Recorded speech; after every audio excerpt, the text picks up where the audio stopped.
வணக்கம் ஃப்ரெண்ட்ஸ். அத்தானி தண்ணீர் பந்தல் பிரதீப் என்பவர் தோட்டத்தில் நேந்திரன் வாழை சருகு நோய், தண்டூக்கம், தண்டு பாருங்கள் சுருளாக வருது. அது நீங்கிறதுக்கு நம்ம இந்தியன் ஆக்ரோ மூலம் மருந்து செலுத்தியிருக்கிறோம். முதல் ஊசி போட்டுட்ருக்குறோம்.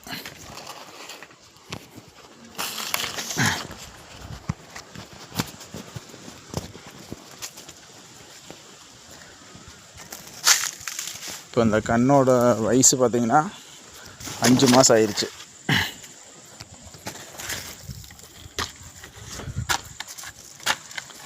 முதல் ஊசி போட்டுருக்குறோம்.